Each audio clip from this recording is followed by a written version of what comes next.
విత్తనం అనిష్కా విత్తనం ఇది భీష్మ విత్తనం దూరం చేసి తెచ్చినాం. బ్రహ్మాండం కాసింది. కాలు గీలు ఏం లేదు. చేసుకోవాల్సిన విత్తనం ఎక్కడ 30 క్వింటాల పైన అయింది. మంచి విత్తనం తాళ్ళు లేదు. దేవురండి కనివేడు. మీ పేరు? నా పేరు నాగయ్య, కర్ణాటక. ఉభయ రాష్ట్రాల్లో మీ పేరంటే పెద్ద పరిచయమే. 2 రాష్ట్రాల్లో సుపరిచితమే. మేము 15 ఎకరాలు వేసినాం. ఈ వెరైటీ వేయాలని ఎందుకు అనుకున్నారు అసలు? మేము ఇక్కడ చెల్లు దీంట్లో చూసి అనుకున్నాం. కనుక్కున్నాం కంపెనీలో, 2 కంపెనీలని. కంపెనీ కనుక్కొని వేసినాం అనమాట. వేసినందుకు రైతులకు మీరు ఇచ్చే సలహా ఏంటి? వేసుకోమని చెబుతున్నాం. విత్తనాలు దొరకదు తెలవదు. అంతా దీని మీదే ఉంటారు ముందుకి. బాగుంది అనమాట. కాన్సన్ట్రేషన్ మొత్తం భీష్మ మీదే ఉంటుంది. రైతులు భీష్మ, మా ఊరు మొత్తం భీష్మ వేస్తారు. రెండో వెరైటీ ఎయిరు ఏమైనా చూసుకోమని వచ్చి కాల్చిందిగా. మరి మొత్తం 15 ఎకరాలు అట్నే కాల్చింది. బ్రహ్మాండం కాల్చింది. మంచిది మంచిది. ముడత రాదు, నల్లి రాదు, ఏది రాదు. 15 రోజులకు ఒకసారి మందు కొట్టుకోవచ్చు. 15 రోజులకు ఒకసారి. 10 రోజులు కొడతాను. 4 రోజులు అయినా ఏం కాదు. ఈ విత్తనం వరకు మంచి విత్తనం.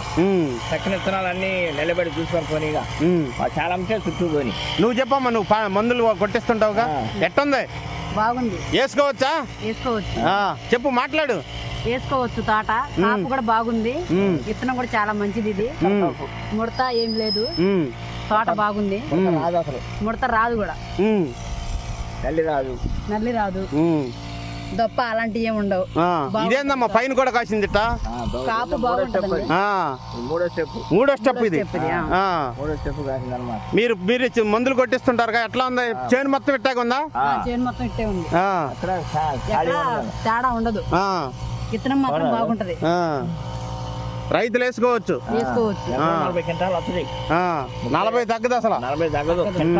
40. ఓకే. ఎవరు చూసుకున్నా చెబుతుంది. మీ ఫోన్ నెంబర్ చెప్పండి నాగయ్య గారు. 936 43 9922. నువ్వు కూడా చెప్పమ్మా. 8125843811. రైతులు వేసుకోవచ్చు. తెగుళ్ళు రావు, నల్లి రాదు, ఏమి ఉండదు, ముడత రాదు. కాపు మాత్రం ఎరగదీసిద్ది. రాలేసి వదిలిపెట్టింది.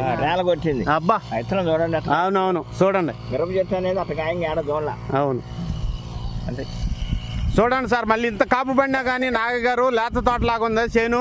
చేను దగ్గరికి వస్తే మాత్రం రెండో పొలంకి వెళ్ళబుద్ధి కావట్లేదు ఈ వెరైటీ నుంచి.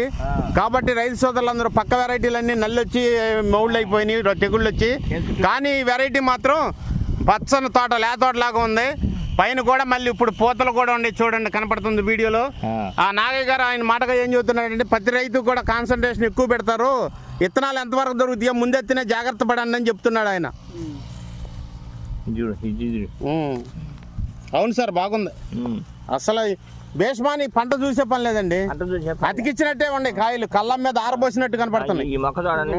అవునవును, మొక్కలు అంతే. ఓకే అండి, thank you sir, thank you. మీరు చెప్పండి రైతులకి ఒకసారి. అందరూ విత్తనం మొంగలెత్తినే చూసుకోండి. అడ్వాన్స్ కొట్టుకొని మొంగలెత్తిని చూసుకొని మంచి పేరున్న కొట్లో తీసుకోండి. జాగ్రత్త పడండి. బిల్లు తీసుకోండి. బ్యాచ్ నెంబర్లు వేసుకోండి. ఎనిస్టా కంపెనీ భీష్మా అని అడగండి. భీష్మా మళ్ళీ డూప్లికేట్లు వస్తాయి. Okay, thank you sir, thank you. బాగా